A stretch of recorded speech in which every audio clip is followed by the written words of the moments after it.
Chapter 10 of Capital Volume 1 is the working day. Section 2 here is the voracious appetite for surplus labor, manufacture, and Boyar. Marx takes this section and looks at the history of surplus value from the perspective of the feudal system and the capitalist system. He starts off with the statement that, quote, capital did not invent surplus labor. In fact, class society had surplus labor ever since the means of production were monopolized by one class. So, the existence of surplus labor isn't unique to capitalism, and it won't end when capitalism ends. What sets capitalism apart is that surplus labor is so strongly emphasized.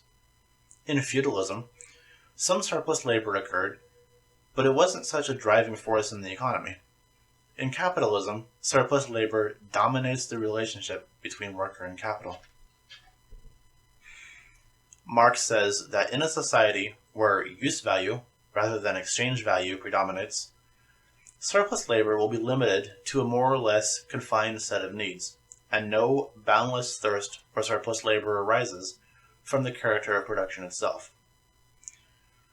Marx notes that if the primary interest of slave labor is the production of commodities that are then sold within a capitalist framework, then slavery takes on the horrors that are associated with it, and cites cotton exports from slave-owning parts of the United States.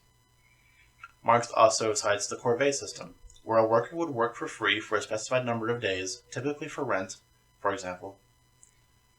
Marx also cites the corvée system, where a worker would work for free for a specified number of days, typically for rent, for example. In feudalism, it was pretty common for tenant farmers to perform corvée work for landlords, for example. In this system, the surplus and necessary labor times were clearly distinct. A peasant would work the land for the necessary labor, and the seigneurial estate for the surplus labor. Often peasants, after they got done working their necessary labor, would get to keep whatever they produced afterwards. Whereas the capitalist wants to get as much surplus labor as possible by extending the working day, and the feudal lord will want to add more days to the corvée, so the feudal lords will try to extend the corvée as much as possible. Marx gives examples of legal tricks that would be used to keep the corvée going. Then he contrasts it with the English Factory Acts, which, on the other hand, act specifically to reduce the length of the working day. Specifically, the English Factory Act of 1850 reduced the length of the working day down to 10 hours, but even then, the capitalists would find ways around this. Most notably, they would try to cut into the hours set aside for breaks and meals.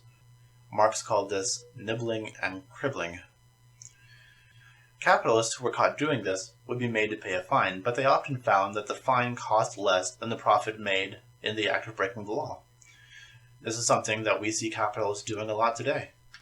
On the other hand, the workers try to counteract this too by trying to go on their breaks or meals early and getting back late. In this way, the class conflict continues on a micro scale.